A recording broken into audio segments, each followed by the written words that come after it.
About a year ago, in the spring of 2011, the Success Foundation awarded its first ever grants. In all, 7 Success Foundation grants were bestowed upon some very special and unique projects. Each, in its own way, worked to enhance and promote 21st century learning skills in and out of the classroom. District 6 teachers used these grants to expand the educational experience in their classrooms and to expose their students to a whole new world. A lot of our students have never been out of, where they live. They've never been to visit the mountains or seen a museum or, been to art exhibits or anything like that. I thought it would be really good to take these kids at their varying levels and at least expose them to a place where it could meet all their different needs. The museum has wonderful interactive and 21st century skills that are right there. I mean, they pair them up in different exhibits and they have to work collaboratively and they have to problem solve. One of the exhibits that we got to do was where they actually got to sit down and they got to put on lab coats and be scientists, and they got to perform an experiment, and it was great to see kids that normally wouldn't get any kind of experience outside of their school day to be able to have that exposure. One of the grants went to help build a sensory garden that will turn students into caretakers. And in the same way those students planted a garden that will bloom perennially, the Success Foundation has made an investment that will benefit our community for years to come. Well, you know what? The Success Foundation gives us, a place and an opportunity as teachers to use the money if we can justify why we need it, how it will help our classroom, how it will help our students, how it will help our diverse community.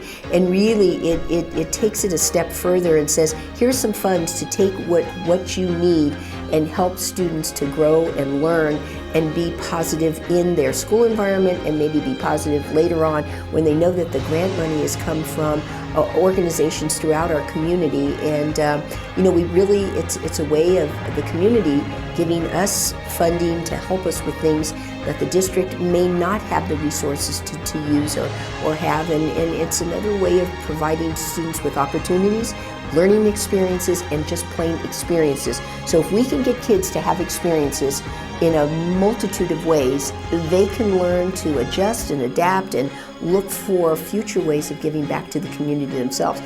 In Heather Waters' music class at Romero, right now the next Beethoven or Paul McCartney is composing his or her first musical composition.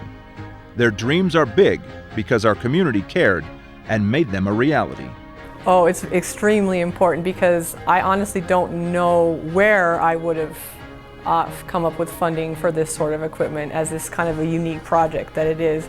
It's not something necessarily that falls into the necessities of the heat of the building or things like that. So I understand in budget, crunch times that it's difficult to find the funding. So I don't know where this would have come from. Working with a population that a lot of them do come from pretty high poverty, that technology is a really important thing to give them access to, because students who do come from poverty, that's one of the things that they are sometimes lacking, is access to technology. So if we can incorporate that into their experience here at school, that is a fabulous thing. It sets them up for their future. Making that future happen is the main goal of the Success Foundation. We are ready to embark on our most ambitious project yet, something big. Something that can improve 21st century teaching and learning across many schools, helping thousands of students. We are dedicated to improving the basic infrastructure needed for modern technology, high-speed internet access. We will boost the speed of our school computers by 1,000-fold and give our teachers and students the power to reach new heights of educational excellence. Students right now are living in 2 different worlds. The world outside of school, where technology is at their fingertips at all times for many of our students, and if it's not, then it will be in their work life. And then they come into the schools and we have, by and large, an absence of those types of technologies. So we want our schools to reflect what their life will be like as adults. We need to mirror what the world looks like in our educational facilities, and we actually even have to be ahead, because when you're looking at a 6-year-old, we're actually looking 15 to 18 years down the road before they're in the workforce. doing a job that may not even exist right now. And so we really feel the pressure to equip these kids with the 21st century skills. We want our teachers and students to have all the tools they need for a world-class 21st century educational experience. We need your help to get there. We've already done so much, but there is so much more we can do. Your pledge today can help us accomplish our goal.